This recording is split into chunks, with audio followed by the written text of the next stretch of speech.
الرجیم بسم اللہ الرحمن الرحیم وبہ نستعین وهو خیر ناصر ومعین اما بعد فقد قال الرحمن فی کتاب الفرقان وقولہ الحق وهو اصدق الصادقین بسم اللہ الرحمن الرحیم وقال ربکم ادعونی استجب لکم۔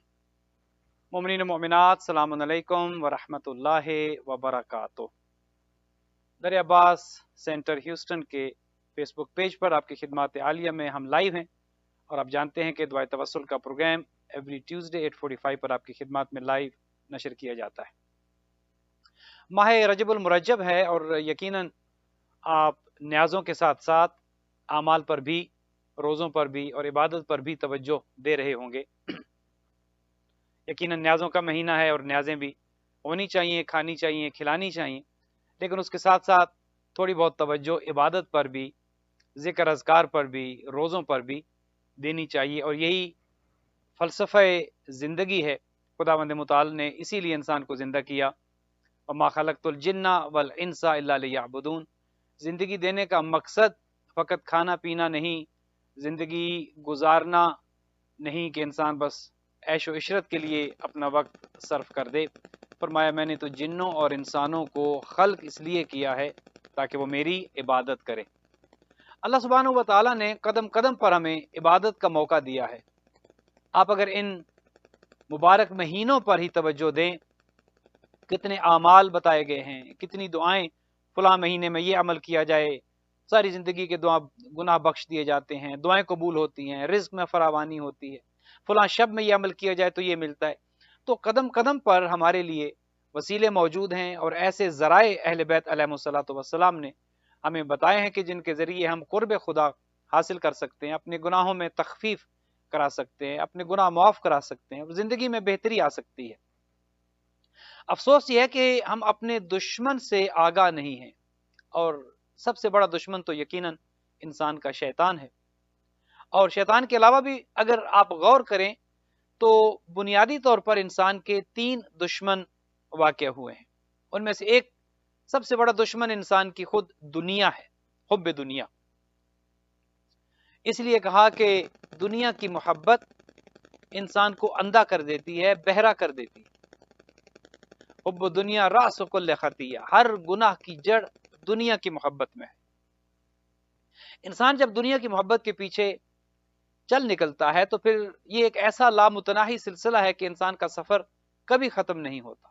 عبادت سے دور ہو جاتا ہے، ذکر اذکار سے دور ہو جاتا ہے، خوف خدا سے دور ہو جاتا ہے، اپنی تربیت، اپنی اولاد، اپنے گھر والوں کی تربیت سے دور ہو جاتا ہے۔ دنیا کی محبت انسان کو اندھا کر دیتی ہے، اور اس کا سفر چلتا ہی رہتا ہے، مسلسل اس کا سفر جاری و ساری رہتا ہے اور کبھی تمام نہیں ہوتا۔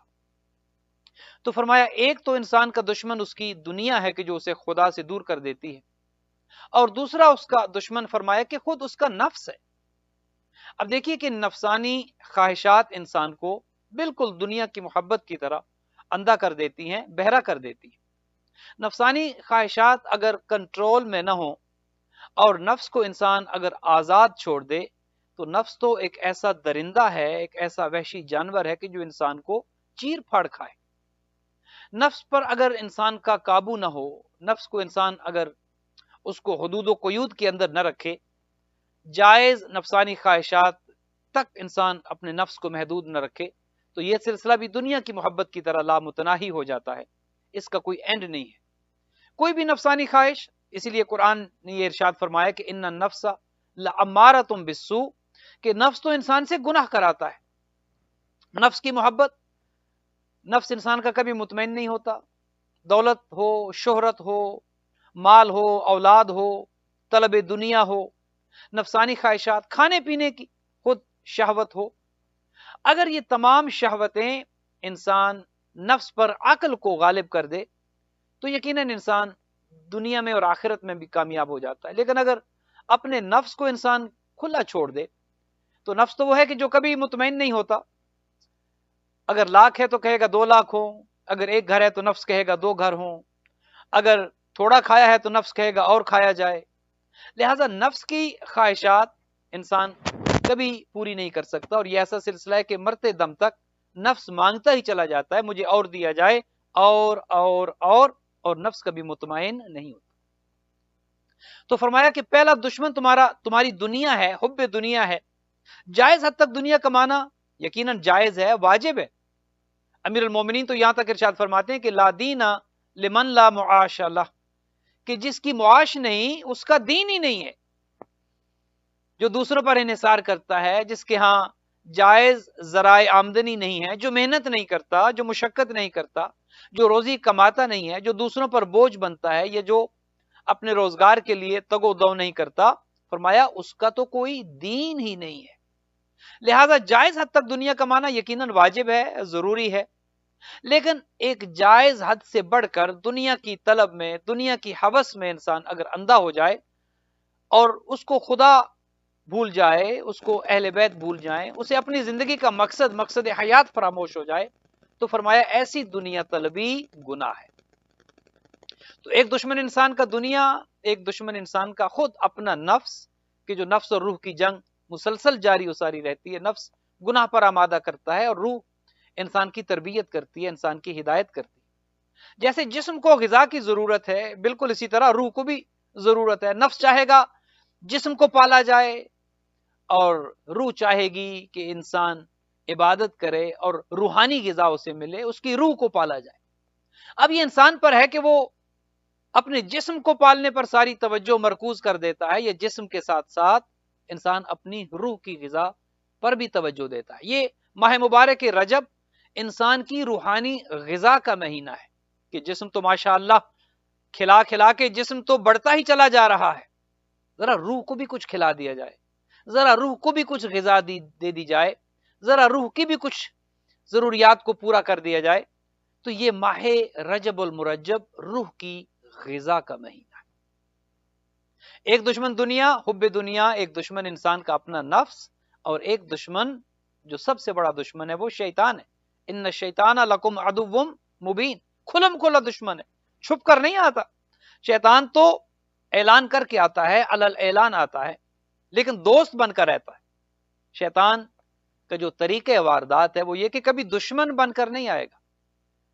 چونکہ دشمن بن کر آئے تو آپ اس کی بات کو سنیں گے کیسے؟ شیطان جب بھی حملہ کرتا ہے، اور یاد رکھیے کہ یہ تیسرا دشمن ہے.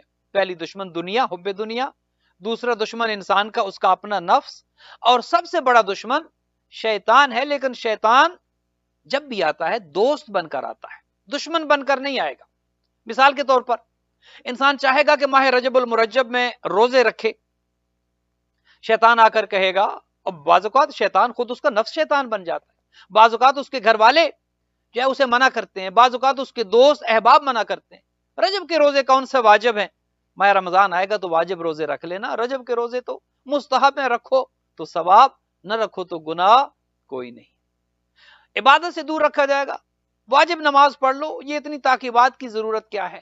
تو شیطان جب بھی آئے گا اس کا طریقہ واردات یہ ہے، وہ انتہائی انسان کا دوست اور ہمدرد بن کر آئے گا، اور انسان کو خدا سے دور کرنے کی کوشش کرے گا، عبادت سے دور کرنے کی کوشش کرے گا، اہل بیت سے دور کرنے کی کوشش کرے گا، اور چاہے گا کہ انسان کو لذتوں کے پیچھے لگا دے، کھانے پینے کے پیچھے لگا دے.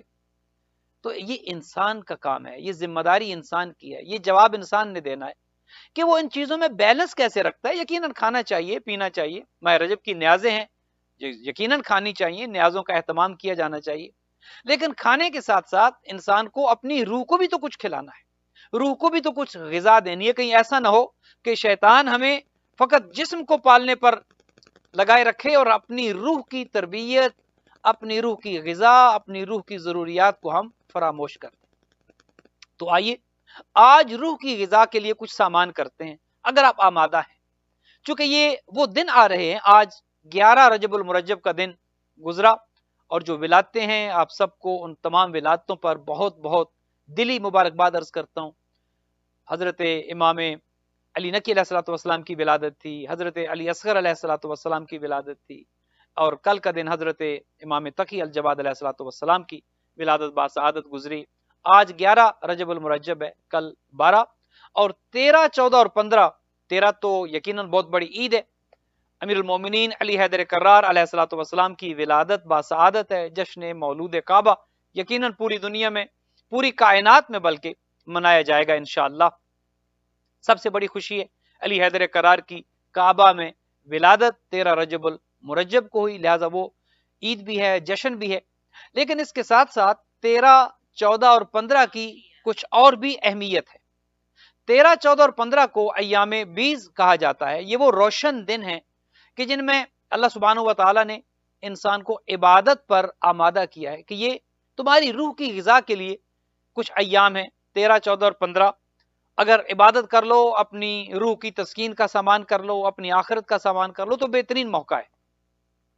بلکہ آپ کی خدمت میں یہ بھی عرض کر دوں کہ اگر آپ کی کوئی دعا ایسی ہے کہ جو آپ ایک عرصے سے مانگتے چلے آ رہے ہیں اور وہ دعا قبول نہیں ہو رہی، آپ کا کوئی کام پھنسا ہوا ہے، آپ مسلسل دعا کر رہے ہیں اولاد ملے اور آپ کو اولاد نہیں ملتی، یا اولاد اگر مل گئی ہے آپ کو بیٹا چاہیے نہیں مل رہا، یا بیٹی کے لیے دعا کر رہے ہیں بیٹی نہیں ہو رہی، صحت آپ کو چاہیے بیماری سے جان نہیں چھوٹ رہی، رزق کی تنگی ہے آپ کو رزق کی فراوانی چاہیے، قرض ہے تو اتر نہیں رہا، گھر سے بیماری ہے تو جا نہیں رہی، بے برکتی ہے تو جا نہیں رہی، اولادوں کی اصلاح ہو نہیں رہی، بیٹے ہیں بیٹیاں ہیں، اولاد آنکھوں میں آنکھیں ڈال کر بات کرتی ہے، ماں باپ کا احترام نہیں کرتی، گھروں میں میاں بیوی کی لڑائی ہے، دیگر مشکلات ہیں، رشتہ داروں کے مسائل ہیں، کمیونٹیز کے آپ کی جتنی بھی پریشانیاں ہیں، جتنی بھی آپ کی مشکلات ہیں، اگر آپ چاہتے ہیں کہ یہ سب مسئلے حل ہو جائیں، تنگ دستی رزق کی فراوانی میں تبدیل ہو جائے، بیماری صحت میں تبدیل ہو جائے، اولاد جو نافرمان ہے فرما بردار ہو جائے، گھروں کی بے برکتی برکت میں تبدیل ہو جائے، تو آئیے میں آپ کو ایک فارمولہ بتاتا ہوں۔ اگر آپ آمادہ ہیں، کچھ محنت تھوڑا آپ کو کرنی پڑے گی، اور میرا کام ہے کہ آپ کی خدمت میں ایک نسخہ، ایک پرسکرپشن رکھ دوں، اور یہ نسخہ میرا بتایا ہوا نہیں بلکہ امام معصوم امام جعفر الصادق علیہ الصلوۃ والسلام کا بتایا ہوا نسخہ ہے، اور وہ نسخہ کبھی معاذ اللہ غلط نہیں ہو سکتا، وہ کبھی ایسا نہیں ہو سکتا کہ اس سے آپ کو افاقہ نہ ہو۔ جو نسخہ معصوم امام بتا گئے ہیں یقیناً اس میں ہر مرض کی دوا ہے، ہر پریشانی کا علاج ہے، ہر مشکل کا حل ہے، لیکن شرط یہ کہ اگر بیمار دوا ہی نہ لے اور پھر کہے کہ وہ ٹھیک ہو جائے گا تو یہ ہونا ممکن نہیں۔ اکثر لوگ کالز کرتے ہیں، رابطہ کرتے ہیں، مولانا وظیفہ بتائیں، اولاد نافرمان ہو رہی ہیں، اور سب سے بڑا اس وقت جو مسئلہ ہے وہ اولادوں کی نافرمانی ہے۔ یقین جانیے جتنا اس وقت مجھے کالز آتی ہیں، جتنے لوگ رابطہ کرتے ہیں، سب سے زیادہ میں جو ایک تجزیہ آپ کی خدمت میں عرض کر رہا ہوں وہ یہ ہے، رزق کی پریشانی کے لیے زیادہ لوگ رابطہ نہیں کرتے، دیگر مسائل کے لیے، اولاد کے لیے۔ سب سے بڑا اس وقت جو چیلنج ہے، سب سے بڑی اس وقت جو مشکل ہے، اور سب سے بڑا اس وقت جو خطرہ ہے ہمارے سامنے، آنکھوں کے سامنے موجود ہے، ہم اس کو دیکھیں یا نہ دیکھیں، ہم اس کو محسوس کریں یا نہ کریں، ہمارے سامنے ایک بہت بڑا خطرہ موجود ہے، اور وہ یہ ہے کہ ماحول کا اولادوں پر اثر ہو رہا ہے۔ یقیناً ہوتا ہے، انسان جس ماحول میں رہتا ہے اس ماحول کا انسان پر اثر ہوتا ہے۔ آپ تھوڑی دیر کے لیے کسی پھولوں کی دکان پر جا کر بیٹھ جائیں، آپ کا اگر کوئی دوست ہے وہ پھول بیچتا ہے، آپ کچھ دیر کے لیے جا کر بیٹھ جائیں، ایک آدھا گھنٹہ آپ اس کے پاس بیٹھیں، جب اٹھ کر آئیں گے تو آپ کے لباس سے، آپ کے جسم سے خوشبو آ رہی ہوگی، چونکہ کچھ وقت آپ کا ان پھولوں کی خوشبو کے ساتھ گزرا ہے۔ آپ کسی غلیظ جگہ پر جا کر بیٹھ جائیں جہاں پر بدبو ہو، کچھ دیر کے بعد آپ جب وہاں سے اٹھ کر آئیں گے تو ہر ملنے والا آپ سے کہے گا کہ آپ سے تو انتہائی خطرناک اور خوفناک قسم کی بو آ رہی، کہاں سے اٹھ کر آ رہے ہیں؟ تو جہاں آپ تھوڑا سا وقت گزاریں، آدھا گھنٹہ، 1 گھنٹہ، 2 گھنٹے، اس ماحول کا آپ پر اثر ہوتا ہے، آپ اس اثر کو لیے بغیر رہ نہیں سکتے۔ خوشبو کی جگہ پر جائیں گے تو جسم سے خوشبو آئے گی، بدبودار جگہ پر جائیں گے تو جسم سے بدبو پھیلے گی۔ اسی طرح جس معاشرے میں، جس ماحول میں آپ رہتے ہیں، آپ یہ کیسے سمجھ جاتے ہیں اور کیسے اس بات کو سمجھ لیتے ہیں کہ وہاں اس ماحول کا اثر نہیں ہوگا؟ ممکن نہیں ہے۔ ایک بچہ جو 6، 7 یا 8 گھنٹے کسی ایسے ماحول میں رہتا ہے جہاں پر خدا کی بات نہیں ہوتی، جہاں پر رسول کی بات نہیں ہوتی، جہاں پر قرآن کی بات نہیں ہوتی، جہاں پر دینداری کی بات نہیں ہوتی، جہاں پر قبر کی بات نہیں ہوتی، جہاں پر آخرت کی بات نہیں ہوتی، جہاں پر حساب و کتاب کی بات نہیں ہوتی، جہاں پر فقط دنیا کی بات ہے، جہاں فقط دنیا کی لذتوں کی بات ہے، جہاں فقط انٹرٹینمنٹ کی بات ہے، جہاں فقط ذائقے اور مزے کی بات ہے، جہاں پر فقط لطف اندوزی کی بات ہے، ایک بچہ یا ایک بڑا جب مسلسل اس ماحول میں رہے گا تو یقیناً اس کا اس پر اثر ہوگا. اسی لیے فرماتے ہیں علماء، یہ فرماتے ہیں کہ اہل علم کی محافل میں جایا کرو، عبادت گزاروں کی محفل میں بیٹھا کرو، متقی افراد کی محفل میں بیٹھا کرو. کیا فائدہ ہوگا؟ آپ کسی عالم کے پاس بیٹھیں گے، کسی خدا سے ڈرنے والے کے پاس بیٹھیں گے، کسی دیندار کے پاس بیٹھیں گے، کسی بزرگ کے پاس بیٹھیں گے، وہ آپ کو خدا کی بات سنائے گا، وہ آپ کو اہل بیت کی بات سنائے گا، وہ آپ کو قرآن کی تعلیمات سے روشناس کرے گا، وہ آپ کو خوف خدا دلائے گا، وہ آپ کو موت یاد دلائے گا، وہ مرنے کے بعد کیا ہوگا اس کی باتیں کرے گا. آپ کچھ دیر کے لیے کسی دنیا دار کی محفل میں چلے جائیں، کسی بہت بڑے بزنس مین کے پاس چلے جائیں، کسی بہت بڑے انویسٹر کے پاس چلے جائیں، وہ اپنی انویسٹمنٹ کی بات کر دے گا. اسٹاک کا آج فلاں کا ریٹ یہ جا رہا ہے، فلاں کا ریٹ یہ جا رہا ہے، میں نے اتنے لگائے، اتنوں سے اتنے ہو گئے، میں نے جب شروع کیا تھا تو 10,000 تھے، آج میں ملٹی ملینر ہو گیا ہوں، میں نے جب شروع کیا میرے پاس کچھ نہیں تھا، آج میرے اتنے گھر ہیں، آج میری اتنی بڑی انویسٹمنٹ ہے، آج میری اتنی رینٹل پراپرٹیز ہیں، آج میرے اتنے بزنسز ہیں. آپ ایک آدھا گھنٹہ بیٹھیں گے اور ڈپریس ہو کے وہاں سے اٹھیں گے. کیا؟ ماحول کا اثر ہے. اہل علم کی محفل میں آپ کو خدا یاد ہے، آپ کے دل سے دنیا کی محبت اٹھ جائے گی. آپ کسی عالم دین کے پاس بیٹھیں گے، کسی بزرگ کے پاس بیٹھیں گے، کسی عابد کے پاس بیٹھیں گے، وہ آپ کو عبادت کی یاد دلائے گا، وہ آپ کو آپ کے دل سے دنیا کی محبت نکال دے گا. اور جب آپ اٹھیں گے تو آپ لالچ لے کر نہیں اٹھیں گے، آپ دنیا کی محبت لے کر نہیں اٹھیں گے. آپ کہیں گے الحمدللہ یہ دنیا تو فانی ہے. یہ بزرگ جو ابھی فرما رہے تھے، یہ عالم دین جو ابھی کہہ رہے تھے کہ یہ دنیا تو ختم ہونے والی ہے، 60 70 80 سال جی لوں گا، اس کے بعد انجام موت ہے، قبر میں خالی ہاتھ جانا ہے، کفن کی جیبیں نہیں ہے، کریڈٹ کارڈ وہاں چلنے والا نہیں ہے، بینک بیلنس سب یہاں رہ جائے گا. لہٰذا دنیا کے لیے اتنی محنت کروں جتنی دیر دنیا میں رہنا ہے، اور اس قبر کے لیے، اس آخرت کے لیے اتنی محنت کروں جتنا میں نے وہاں رہنا ہے. آپ عبادت پر آمادہ ہوں گے، آپ خوف خدا آپ کے دل میں آئے گا، اور آپ کے دل سے دنیا کی محبت. لیکن دنیا دار کی محبت میں بیٹھیں گے، آپ کہیں گے میں تو ایک فیل آدمی ہوں، میں تو ایک ناکام آدمی ہوں. دیکھیے اس نے زیرو سے سٹارٹ لیا اور آج یہ ملینئر بن گیا. اس نے ایک چھوٹی سی ریڑی سے بزنس سٹارٹ کیا اور آج اس کے کارخانے چل رہے ہیں. دیکھیں کتنا سمارٹ آدمی ہے، کتنا ذہین آدمی ہے، کتنا کامیاب آدمی ہے کہ اس نے زیرو سے سٹارٹ کیا اور آج یہ لاکھوں میں ہے، کروڑوں میں ہے. اور میں کیا ہوں؟ میں تو فیل ہوں، میں تو گھر کا خرچہ نہیں چلا سکتا، میں تو بچوں کی فیس نہیں دے سکتا، میرے پاس تو کھانے کے لیے کچھ ہے نہیں. آپ جب اٹھیں گے تو ڈپریس ہو کر اٹھیں گے. آپ جب اٹھیں گے تو آپ اینگزائٹی کی حالت میں ہوں گے. آپ جب اٹھیں گے تو آپ کا دماغ نیگیٹیوٹی کی طرف جا رہا ہوگا. ماحول کا اثر ہے. جس محفل میں بیٹھے، جس محفل میں آپ نے وقت گزارا، اس ماحول کا، اس محفل کا آپ پر اثر ہے. اب سمجھیے کہ ہمارے بچے جس ماحول میں رہتے ہیں، یہ کیسے ممکن نہ ہوگا کہ اس ماحول کا ان بچوں پر اثر نہیں ہوگا. اسکول میں ہو، باہر ہو، یہ آپ کی موبائل اور یہ جو ٹیبلٹس ہیں اور یہ ڈیوائسز ہیں، مسلسل ان کے ساتھ بچوں کا انٹریکشن ہو تو ان کا مائنڈ اکوپائیڈ ہے. وہ ڈیوائسز ان کے مائنڈ کو کنٹرول کر رہی ہیں. وہ یہ گیمیں ہوں، یہ جو آن لائن گیمیں کھیلی جاتی ہیں، یا جو کچھ ہوتا ہے، یہ ایک ایسا ٹول ہے جو تیسرا دشمن ہے شیطان اس کا. اب شیطان ظاہر ہے وہ اتنا فارغ تو ہے نہیں کہ ہر ایک کے لیے خود چلا جائے گا کہ میں اس کو بھی بہکاؤں، میں اس کو بھی بہکاؤں، میں اس کو بھی بہکاؤں. یقیناً اس کے پاس بہت بڑا پروجیکٹ ہے. اس نے تو خدا سے ایک خاص وقت معلوم تک کے لیے مہلت لی ہے. وہ اتنا فارغ نہیں ہے، اس کو اپنی جاب کا پتہ ہے، اس کو پتہ ہے کہ میں نے کچھ کرنا ہے. لہٰذا اب ہر ایک کو تو وہ گمراہ کر نہیں سکتا.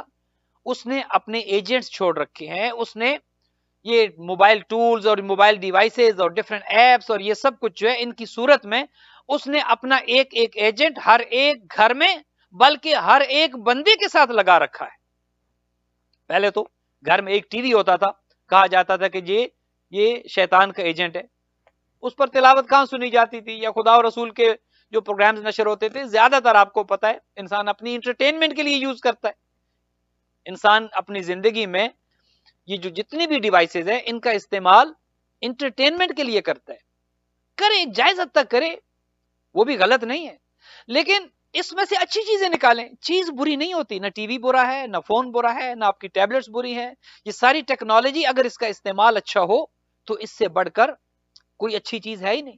اور جتنا اس وقت اہل بیت کے مذہب کو، دین کو، مذہب کو، مکتب کو ان ڈیوائسز نے پروموٹ کیا ہے، یقیناً اتنا آج سے 20-30 سال پہلے نہیں تھا. لیکن جہاں پر ان کا فائدہ ہے وہیں پر ان کا نقصان بھی ہے، اور سب سے بڑا نقصان یہ اولادیں ہاتھوں سے جا رہی ہیں۔ بلکہ اگر یوں کہوں تو شاید زیادہ بہتر ہوگا کہ ہم خود جو بڑے ہیں وہ بھی جا رہے ہیں۔ اولادیں تو اولادیں رہیں، ینگسٹرز تو ینگسٹرز رہے، جب بڑوں کی حالات کا پتہ چلتا ہے کہ ان میں دینداری کتنی ہے، ان میں خوف خدا کتنا ہے، ان میں محبت اہل بیت کتنی ہے، تو انسان چونک جاتا ہے کہ دیکھیے اس ماحول نے کتنا اثر کر دیا ہے۔ مساجد کی رونق نہیں ہے، امام بارگاہوں کی رونق نہیں ہے، اگر آپ آن لائن لائیو پروگرامز کر رہے ہیں وہ دیکھنے والے نہیں ہیں۔ کیا وجہ ہے؟ چونکہ روحانی غذا کے لیے کسی کے پاس وقت نہیں ہے، اور اگر وقت ہے بھی تو دلچسپی نہیں ہے۔ اگر کسی جگہ دیکھ لیا کوئی مولانا بیٹھا ہے تو کہا کہ یہ بس مرنے کی باتیں کریں گے، ان کے پاس تو اور کچھ ہے نہیں، ڈراتے رہتے ہیں، آئیے ذرا کچھ اور دیکھتے ہیں۔ اپنی طبیعت کو بہلانے کے لیے کوئی اچھا سا چینل لگائیں۔ چونکہ ہم بدقسمتی سے نصیحت سننے کے لیے تیار نہیں ہے۔ قرآن تو یہ کہتا ہے کہ اپنے آپ کو بھی نصیحت کرو، گھر والوں کو بھی نصیحت کرو۔ مولانا اپنے آپ کو بھی نصیحت کرے، کمیونٹی ممبرز کو بھی نصیحت کرے۔ وَأْمُرْ أَهْلَكَ بِالصَّلَاةِ وَاسْتَبِرْ عَلَيْهَا۔ قرآن تو یہ کہتا ہے کہ گھر والوں کو بھی نماز کا حکم دو اور خود بھی نمازی بنو۔ اور میں کہتا ہوں کہ سب سے بہترین اور آسان تبلیغ نماز ہے۔ نماز کو فروع دین میں پہلے نمبر پر کیوں رکھا گیا، یا یہ کیوں کہا گیا ان قبلت قبل ما سواہا وان ردت رد ما سواہا، کہ نماز کا سوال پہلے ہوگا، نماز قبول دیگر اعمال قبول ہو جائیں گے، نماز رد دیگر اعمال رد ہو جائیں گے۔ کیوں؟ اس لیے چونکہ نماز ایک ایسا عمل ہے کہ جس سے بہت سی برائیاں خود بخود چھوٹ جاتی ہیں۔ قرآن خود کہتا ہے کہ ان الصلاۃ تنہا عن الفحشاء والمنکر۔ نماز اگر انسان اس کا پابند ہو جائے، عادی ہو جائے، تو بہت سے گناہ خود سے چھوٹنا شروع ہو جاتے ہیں۔ لیکن افسوس یہ ہے کہ ہم نہ تو پڑھتے ہیں خود، اور نہ اپنی اولادوں کو نماز کا پابند بناتے ہیں۔ وجہ کیا ہے؟ دنیا کی محبت ہے، نفس کا غلبہ ہے، شیطان کا غلبہ ہے۔ یہ ساری چیزیں جب اکٹھی ہو جاتی ہیں تو انسان پھر روحانیت سے دور ہوتا چلا جاتا ہے اور دنیا کی محبت کے پیچھے دوڑتا چلا جاتا ہے۔ پھر انسان کو نہ تو خبر ہے کہ یہ مہینہ کون سا ہے، نہ خبر ہے کہ یہ راتیں کون سی ہیں، نہ یہ پتا ہے کہ کرنا کیا ہے۔ لہٰذا آئیے آج آپ کو وہ عمل بتا دوں کہ اگر آپ چاہتے ہیں کہ یہ ساری بے برکتی ختم ہو جائے اور سب اچھا ہو جائے، یہ عمل سب اچھا کر دے گا۔ اور جتنی چیزیں میں پہلے گنوا چکا ہوں، بیماری صحت میں بدلے گی، بے اولادی اولاد کی صورت میں انشاءاللہ تبدیل ہوگی، رزق کی فراوانی ہوگی، بیماری صحت میں بدلے گی۔ چونکہ یہ وہ نسخہ ہے کہ جو امام معصوم علیہ الصلوۃ والسلام نے دیا ہے، اور یہ نسخہ آپ کی خدمت میں پیش کر کے دعائے توسل کی جانب بڑھتے ہیں۔ اور پروگرام کے آخر میں جتنے آپ مومنین و مومنات دنیا بھر سے دیکھ رہے ہوں گے، آپ سب کے لیے نام بنام انشاءاللہ دعا کی جائے گی۔ آپ اپنے نام کامنٹس میں لکھ دیجئے جن کے لیے آپ دعا کروا رہے ہیں، چونکہ ہو سکتا ہے کوئی ایسا مومن، کوئی ایسا نیک شخص، کوئی ایسی نیک مومنہ ہمارے ساتھ پروگرام میں شامل ہوں کہ جو ہاتھ اٹھا دیں اور خدا ان کی دعا قبول کرنے کے ساتھ ساتھ ہم گناہگاروں کی دعا کو بھی قبول کر دیں۔ نسخہ یہ ہے، آج عرض کی آپ کی خدمت میں کہ 11 رجب المرجب کا دن تھا، کل 12 ہے، 13، 14 اور 15 یہ بہت خاص ایام ہے۔ ایک تو 13 کو ولادت بھی ہے، اور انہیں ایام 20 کہا جاتا ہے۔ یہ وہ روشن دن ہے کہ جہاں اللہ کی، جن دنوں میں رحمت اللہ کی جوش میں ہوتی ہے۔ وہ یوں سمجھیے ہر چیز سیل پہ لگی ہے، اور اللہ سبحانہ و تعالیٰ پکار پکار کر کہتا ہے کہ ہے کوئی مانگنے والا، ہے کوئی سوال کرنے والا، ہے کوئی محتاج کہ جسے میں عطا کروں۔ یہ جو 3 راتیں آ رہی ہیں، 13، 14 اور 15 رجب، یہاں پر جمعرات، جمعہ اور ہفتہ کے 3 دن ہوں گے، تھرسڈے، فرائیڈے اور سیٹرڈے۔ ان کی جو راتیں ہیں، 13 کی رات، 14 کی رات اور 15 کی رات، ان 3 راتوں میں ایک خاص عمل کرنا ہے، اور 3 دنوں میں روزے رکھنے ہیں، اور 15 کے دن ایک عمل ہے کہ جسے کہتے ہیں عمل ام داود۔ یہ امام جعفر الصادق علیہ الصلوۃ والسلام نے یہ عمل داؤد کی ماں کو دیا تھا، کہ جو دایا تھی خود امام کی، اور منصور دوانکی کا زمانہ تھا کہ جب اس بی بی کا، کہ جس کا نام فاطمہ بتایا گیا ہے، بیٹا تھا کہ جس کا نام داؤد تھا، محمد بن عبداللہ بن امام حسن مجتبی علیہ الصلوۃ والسلام نے جب منصور دوانکی کے خلاف قیام کیا تو اس کا بیٹا داؤد قید ہو گیا، ایک طویل عرصے تک قید رہا۔ یہ ماں تھی، اس کا دل بے چین رہتا، بے تاب رہتا۔ یہ امام معصوم کی خدمت میں آئی۔ امام ان دنوں میں کچھ علیل تھے، یہ تیمارداری کے لیے آئی اور امام نے خیریت پوچھی، اس کے بیٹے داؤد کی خیریت پوچھی تو یہ رو کر کہنے لگی کہ مولا میرا بیٹا تو قید ہو چکا ہے، منصور دوانکی نے اسے قید کر لیا اور میں اپنے بیٹے سے مل نہیں سکتی۔ امام نے ایک عمل سے تعلیم کی اور وہ عمل ام داؤد ہے کہ جو 15 رجب المرجب کو کیا جاتا ہے، اور یہ وہ عمل ہے کہ اگر آپ اس عمل کو کر لیں، کسی مقصد کے لیے بھی کریں، جتنی چیزیں میں پہلے گنوا چکا ہوں، کسی مقصد کے لیے کریں، یہ ہو نہیں سکتا کہ آپ خشوع و خضوع کے ساتھ یہ عمل کریں اور آپ کی وہ حاجت پوری نہ ہو۔ یقین کے ساتھ کریں۔ امام اگر یہ عمل تعلیم کر رہے ہیں تو یقیناً آپ کی جائز شرعی حاجات پوری ہوں گی۔ کرنا کیا ہے؟ اگر آپ لکھنا چاہتے ہیں لکھ لیں، بعد میں اس پروگرام کو فیس بک پر موجود ہوگا، ریپیٹ دیکھنا چاہیں دیکھ لیجئے گا۔ یہ جو 3 راتیں ہیں، ان راتوں میں آپ نے عمل یہ کرنا ہے کہ کچھ خاص نمازیں ہیں کہ جو پڑھنی ہیں۔ 12 رکعت نماز، 13 کی رات، 14 کی رات اور 15 کی رات۔ 12 رکعت آپ نے نماز پڑھنی ہے، 2 کر کے، 2 رکعت کر کے، جس طرح فجر کی آپ نماز پڑھتے ہیں، الحمد پڑھیں، اس کے بعد کوئی سورہ پڑھیں، 2 رکعت کر کے آپ نے 12 رکعت نماز 13 کی رات میں، 14 کی رات میں اور 15 کی رات میں آپ نے یہ 12 رکعت نماز پڑھنی۔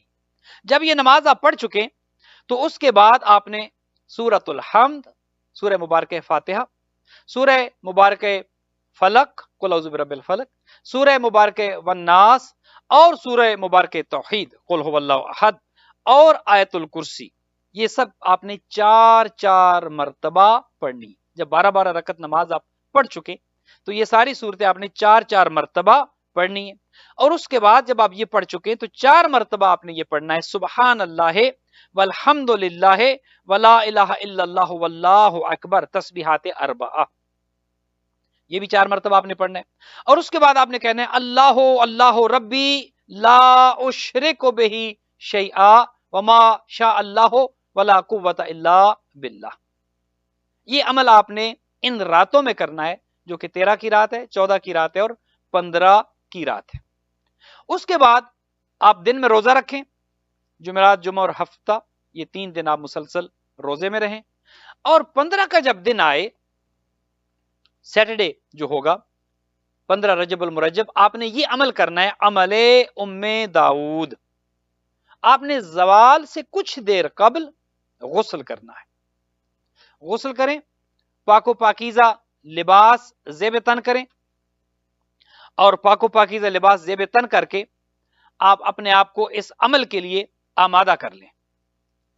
یہ عمل یہ ہے کہ آپ نے ایسی جگہ پر بیٹھنا ہے کہ جہاں پر آپ کے پاس کوئی اور دوسرا شخص نہ ہے، تنہائی میں، خلوت میں آپ کو ہونا چاہیے، جہاں پر آپ نے یہ عمل کرنا ہے۔ زوال سے کچھ دیر قبل آپ غسل کریں گے اور وقت زوال ہو جائے گا، پھر جب ظہر کا وقت ہو تو آپ نے نوافل ظہر ادا کرنی ہے، 8 رکعت 2 کر کے آپ نے ظہر کے نوافل ادا کرنے۔ جب یہ آپ کر چکے پھر 2 رکعت نماز آپ نے پڑھنی ہے، اور وہ 2 رکعت نماز آپ نے سورۃ الحمد کے بعد، سورہ فاتحہ کے بعد سورہ مبارکہ کوثر پڑھنی ہے پہلی رکعت میں، دوسری رکعت میں کوئی بھی سورت آپ پڑھ سکتے ہیں۔ اس کے بعد آپ ظہر کی 4 رکعت پڑھیں گے، اور اس کے بعد آپ عصر کے 8 نوافل پڑھیں گے، اور عصر کے 8 نوافل کے بعد آپ عصر کی 4 فرض پڑھیں گے۔ یہ جب آپ سب پڑھ چکے، اور یہ اس بات کو یاد رکھیے گا کہ یہ سب آپ نے کرنا وہاں پہ ہے جہاں پر کوئی دوسرا شخص نہ آئے، خلوت ہو، تنہائی ہو، کسی کا آنا جانا نہ ہو، آپ نے کسی سے کلام نہیں کرنا۔ یہ جو عمل آپ کر رہے ہوں گے، آپ نے اس عمل کو کرنے کے دوران کسی سے کوئی کلام نہیں کرنا۔ اچھا، جب یہ آپ پڑھ چکے تو 100 مرتبہ آپ نے یہ کہنا ہے یا قاضی حوائج الطالبین، یا قاضی حوائج الطالبین، یا قاضی حوائج الطالبین، 100 مرتبہ آپ نے یہ ذکر کرنا ہے۔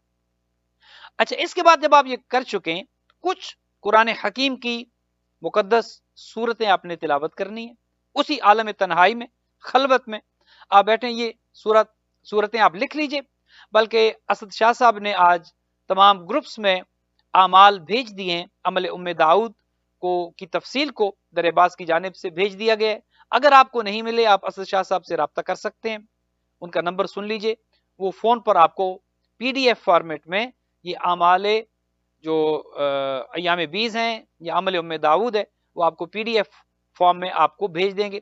شاہ صاحب کا نمبر سن لیں، 8322839347 8322839347.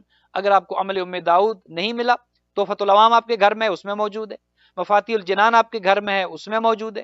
یا اگر وہ نہیں ہے، آپ شاہ صاحب سے رابطہ کر لیں، وہ آپ کو PDF فارمیٹ میں یہ بھیج دیں گے. آپ اس کو مکمل تفصیلات اس میں موجود ہیں.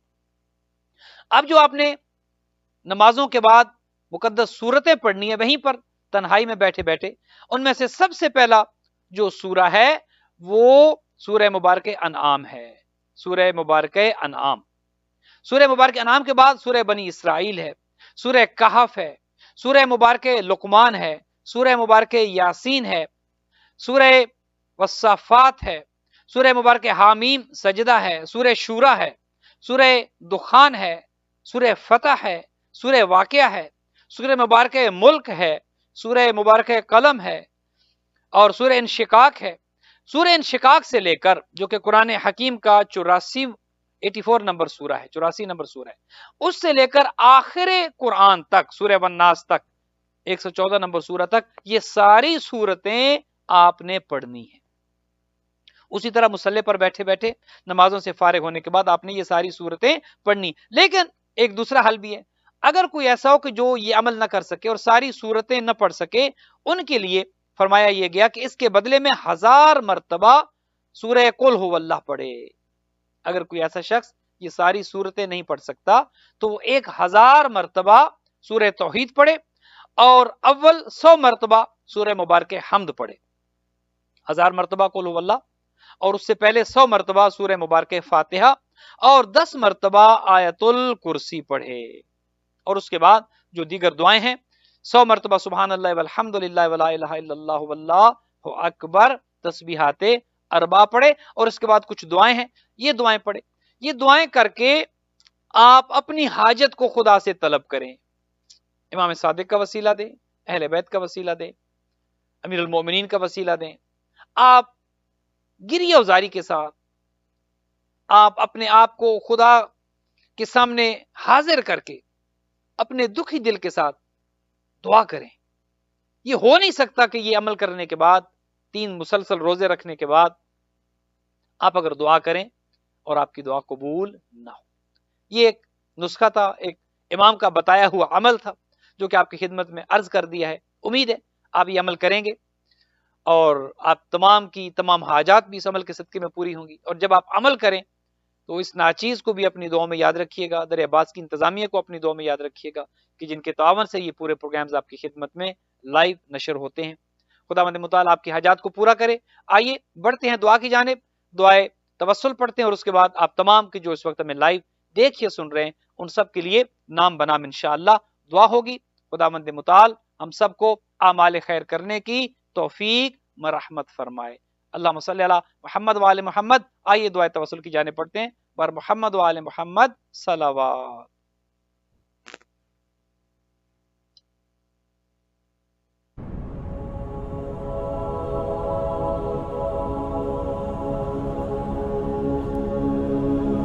اللهم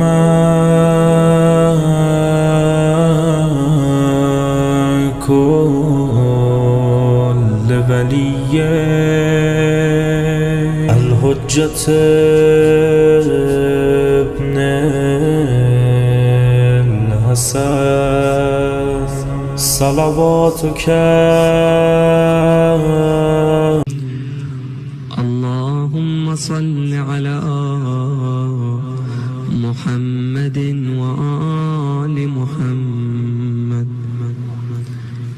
اللهم صل على محمد وآل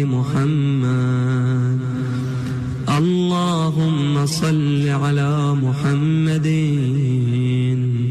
وآل محمد وعجل فرجهم.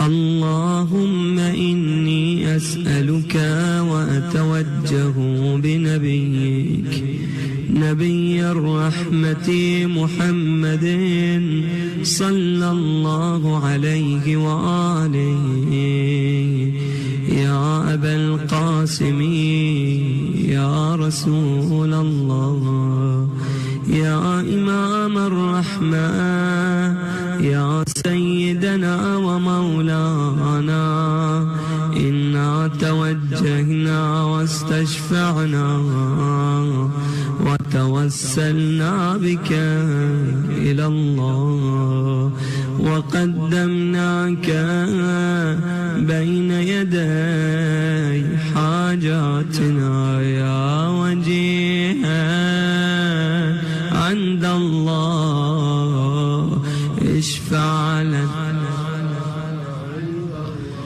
يا أبا الحسن يا أمير المؤمنين يا علي بن أبي طالب يا حجة الله على خلقه يا سيدنا ومولانا إنا توجهنا واستشفعنا وتوسلنا بك إلى الله وقدمناك بين يدي حاجاتنا يا وجيه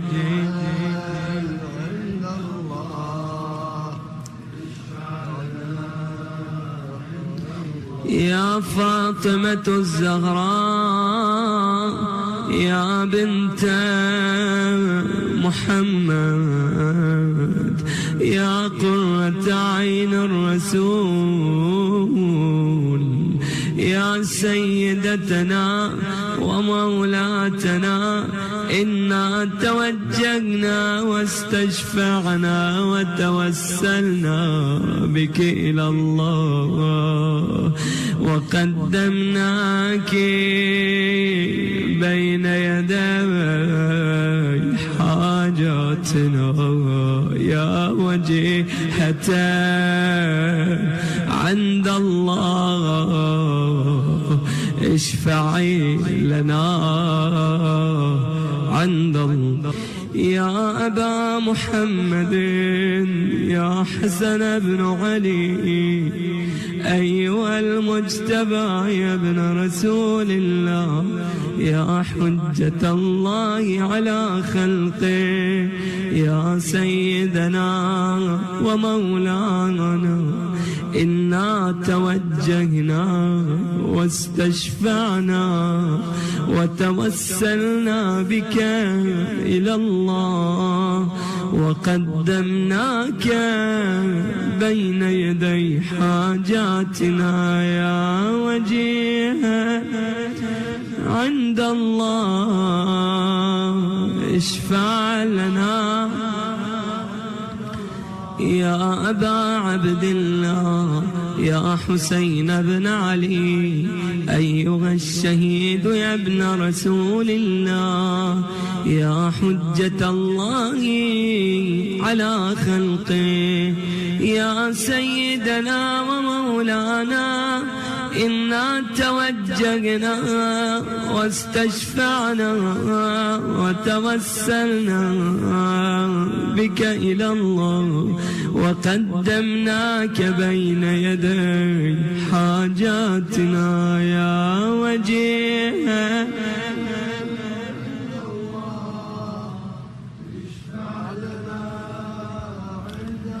يا أبا الحسن يا علي بن الحسين يا زين العابدين يا ابن رسول الله يا حجة الله على خلقه يا سيدنا ومولانا إنا توجهنا واستشفعنا وتوسلنا بك إلى الله وقدمناك بين يدي حاجاتنا يا وجه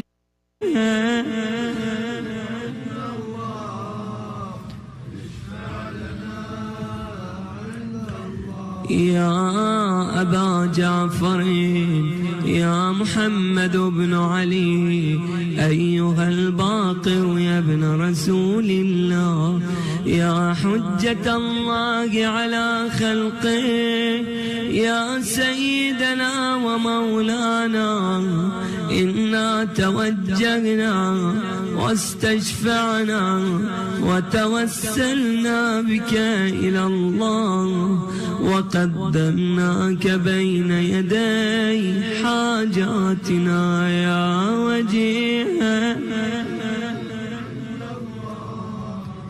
اشفع لنا يا أبا عبد الله يا جعفر بن محمد أيها الصادق يا ابن رسول الله يا حجة الله على خلقه يا سيدنا ومولانا إنا توجهنا واستشفعنا وتوسلنا بك إلى الله وقدمناك بين يدي حاجاتنا يا وجيه عند الله اشفع لنا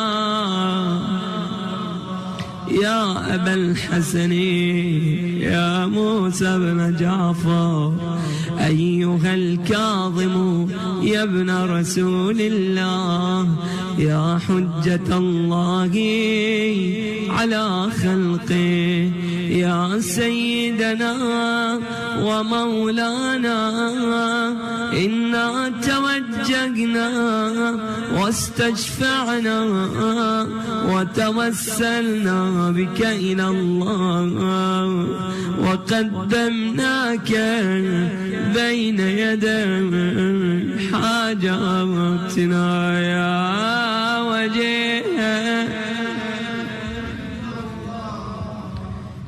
اشفع لنا عند الله أبا الحسن يا علي بن موسى أيها الرضا يا ابن رسول الله يا حجة الله على خلقه يا سيدنا ومولانا إنا توجهنا واستشفعنا وتوسلنا بك إلى الله وقدمناك بين يدي حاجاتنا يا وجيه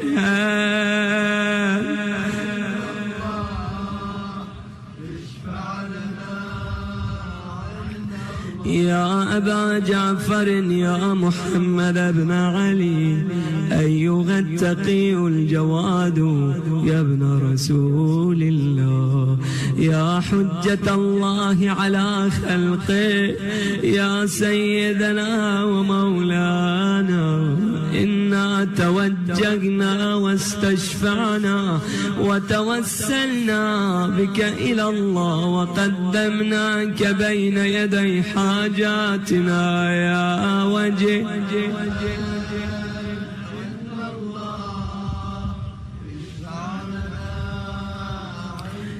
يا أبا الحسن يا علي بن محمد أيها الهادي النقي يا ابن رسول الله يا حجة الله على خلقه يا سيدنا ومولانا إنا توجهنا واستشفعنا وتوسلنا بك إلى الله وقدمناك بين يدي حاجاتنا يا وجيها عند الله اشفع لنا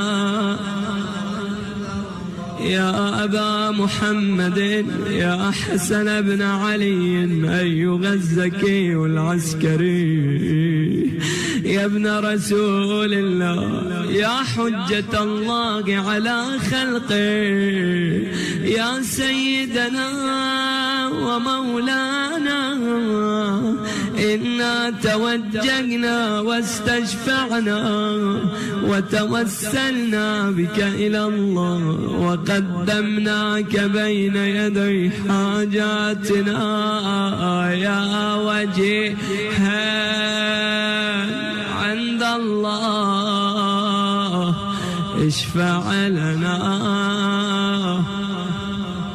يا مصي الحسن والخلف الحجة أيها القائم المنتظر المهدي يا ابن رسول الله إنا توجهنا واستشفعنا وتوسلنا بك إلى الله وقدمناك بين يدي حاجاتنا يا وجيها عند الله اشفع لنا عند الله بأعلى الأصوات يا وجيها عند الله اشفع لنا عند الله يا وجيها عند الله اشفع لنا ثم سل حوائجك فإنها تقضى إن شاء الله. يا سادتي وموالي إني توجهت بكم أئمتي ليوم فقري وحاجتي إلى الله وتوسلت بكم إلى الله واستشفعت بكم إلى الله فاشفعوا لي عند الله فاشفعوا لي عند الله واستنقذوني من ذنوبي عند الله فإنكم وسيلتي إلى الله وبحبكم وبقربكم أرجو نجاة من الله فكونوا عند الله رجائي. يا سادتي يا أولياء الله صلى الله عليهم أجمعين ولعن الله أعداء الله ظالميهم من الأولين والآخرين آمين رب